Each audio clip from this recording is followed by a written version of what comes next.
안녕하세요, 김촌입니다. 국힘이 이재명 후보의 개항을 해 총출동했습니다. 개항을 토론해서 이재명 후보에게 공약 및 모든 면에서 윤영선 후보는 비교가 안 됐는데요. 동문서답하는 모습에 위기감을 느낀 국힘은 차유람의 이준석 급기야 안철수까지 총출동할 정도였습니다. 관련해서 덕후에서는 지금 국힘이 인천 개항에서 깽판치는 실제 이유라는 글이 화제인데요. 지금 인천 내부 여조 무섭게 따라붙었다고 함. 권순정 피셜, 강원도 그렇대. 그래서 어느 구가 특정 당에 몰표해줄 경우 한 끗 차이로 갈릴 수도 있다고 함. 한마디로 대부분의 구가 다 접전인데 확실한 민주당 우세 몰표 지역이 있으면 여기서 결과가 갈린대. 근데 계양구가 지금 이재명 바람이 불어서 투표율도 전국 투표율 상회할 만큼 잘 나오고 자칫 여기서 민주당 몰빵표 나올 수도 있다고 판단한 듯. 왜냐면 다 접전이고 국힘 우세 지역은 인구수 앞에서 7, 8만인 강화 옹진뿐이거든. 그에 비해 계양구는 30만임. 그래서 지금 민주당 우세로 점쳐질 수도 있을 개항에 몰려가서 깽판 치는 거 아니냐고 함. 바로 국짐 단체로 치졸함을 볼 수 있는 대목인데요. 인천에서도 1번 많이 찍었길. 반면 한 시민분은 일리 있는 말이긴 한데 상대적으로 인구가 제일 많은 남동구, 부평구, 서구에서 많은 표가 나와요. 인천시장뿐만 아니라 구청장 및 시의원, 구의원 등이 많이 당선되는데 이 세 지역 투표율이 그다지 높지 않네요.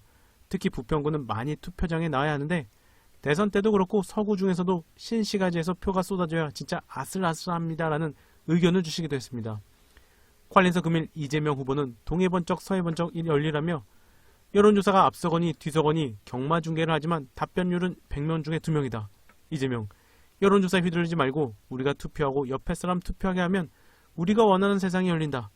개항을도 박빙이다. 0.1% 진다는 여론조사가 많이 나온다. 저도 먹고 살아야 되지 않겠냐. 개항을 아는 사람이 있는 분 전화해서 투표해라 도와달라 문자 보내고 저를 도와주시겠냐. 차비 정도는 주셔야 되지 않겠냐며 자신에 대한 지지도 호소했습니다. 앞서 이 후보는 김포 지원 유세를 제외한 다른 일정은 모두 비공개로 하고 아침 일찍부터 계양구 일대를 돌아다니며 주민들과 만났습니다. 계양 인천 화이팅! 이재명 화이팅입니다. 노승희님, 국민의힘의 모습. 노승희, 자유민주주의를 부르짖는 윤석열을 대통령으로 만든 국힘의 정치인들은 인천 계양을에 출마한 이재명을 공격하기 위해 계양에 총출동을 했습니다. 계양에 총출동한 국힘 정치인들은 자당의 윤영선 후보의 장점과 정책 비전을 홍보하기보다는 이재명에 대한 가짜뉴스 유포를 포함한 네거티브에 총력을 기울였습니다. 민주주의 국가에서 이런 일이 일어나고 있습니다. 이에 힘을 얻은 것일까요? 문재인 전 대통령의 사죄에서 밤낮을 가리지 않던 구구 유튜버 안정건과 그의 무리들이 이재명 완전 지지라고 적힌 파란 옷을 입고 인천 계양을 휘젓고 다녔습니다. 법에 저촉되지 않기 위해서인지 욕설은 자기 일행을 향해 뱉으며 낄낄거렸습니다. 이 무법자 유튜버들과 국힘 정치인들의 모습은 하나도 다를 것이 없습니다. 선을 너무도 크게 넘는 유튜버들의 폭주와 국힘의 저질스러운 선거운동을 비판하는 언론이 없다는 것도 심각한 문제입니다.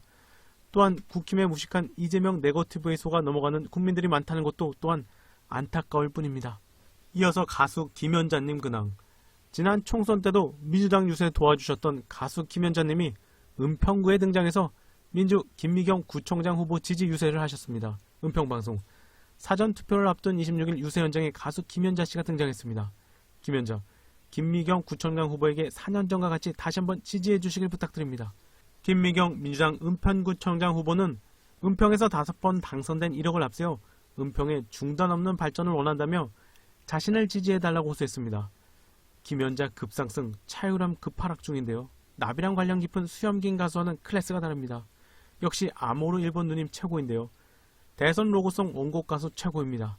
관련해서 한 시민분은 원래 광주 출신이셔서 80년대 광주 민주화운동 이야기한 노래도 있어요. 또 윤일상 작곡가와 친하고 윤일상 작곡가가 한참 후배인데도 작곡가 선생님이라고 엄청 예우하시더라고요 라는 이야기도 덧붙여 주셨습니다. 번외, 그대가 조국을 보고 온 전 롤 프로게이머. 냉짬뽕님이 전해주신 전 롤 프로그래머 크레이머 하종우님 소식입니다. 하종우님, 오늘 그대가 조국을 보고 왔습니다. 프로를 은퇴하고서 정치 관련 소식을 하나둘 접하기 시작하면서 많이 검색해서 알아보고 뭐가 올바르고 제대로 된 것일까 하는 궁금증이 많았습니다. 처음에는 뉴스에 나오는 얘기들만 그대로 믿으면서 평가하고 받아들였습니다. 하지만 그 내막을 자세히 알고 싶어졌고 그대가 조국이 개봉해서 보고 왔습니다. 오늘 그 이야기를 보게 되고 많은 생각이 들었습니다. 잘못된 것을 믿고 살아왔고 누군가에게 듣고 뉴스만을 믿고 바로 수긍하고 판단하는 게 아니라 자기가 직접 알아봐야 한다고 생각이 들었습니다. 제 주변에서도 자세한 내막을 몰라 오해하시는 분들이 많더라고요. 조국 장관에 대해 진실을 알고 싶은 분들은 꼭 보셨으면 합니다. 또 정치는 국민이라면 관심을 꼭 가져야 한다고 생각합니다. 끝으로 저랑 생각이 다르고 받아들이는 거에 차이가 있을 수도 있다고 생각하면서 긴 글 마칩니다. 이렇게 알아가서 깨우치는 이대남 분들도 있네요. 멋진 청년 응원합니다. 그럼 박태웅 의장이 전한 추경 관련 내용으로 마무리하겠습니다. 대선 전 윤석열과 국힘 50조 규모로 소급 정액하여 소상공인 손실을 100% 보장하겠다. 이재명과 민주당 좋다. 그럼 지금 바로 하자. 윤석열과 국힘 그럼 니들 공이 되니 당선되고 나서 하겠다. 이재명과 민주당 윤 후보 공으로 돌릴 테니 바로 하자. 윤석열과 국민의힘 싫다. 당선되고 나서 하겠다. 그리고 대선 후 윤석열과 국힘 돈이 없어 현실적으로 100%는 어렵다. 기재부 계산을 잘못했다. 돈이 더 많이 있다. 윤석열과 국힘 그래도 어렵다. 소급 적용은 빼고 손실보상과 방역지원금을 퉁쳐서 손실보전금으로 해서 지원하겠다. 민주당 기재부가 돈도 더 있다고 하니 원래 공약이기도 하니 소급 적용하여 100% 지원하자. 윤석열과 국힘 민주당이 국정 발목 잡게 한다. 이게 지금의 상황이다. 참으로 어이상실이다. 자기들이 약속해서 그럼 바로 하자고 하니 대선 후에 하겠다고 하고 대선에서 승리하니 이제 와서는 못하겠다고 하고 약속을 지키라고 하니 국정 발목 잡기란다. 시작부터 이 지경인데 정말 5년 만이 많이 걱정된다. 지방선거에서라도 확실하게 견제하지 않으면 국민을 봉으로 볼 것이 뻔하다. 이번 영상은 여기까지입니다. 감사합니다.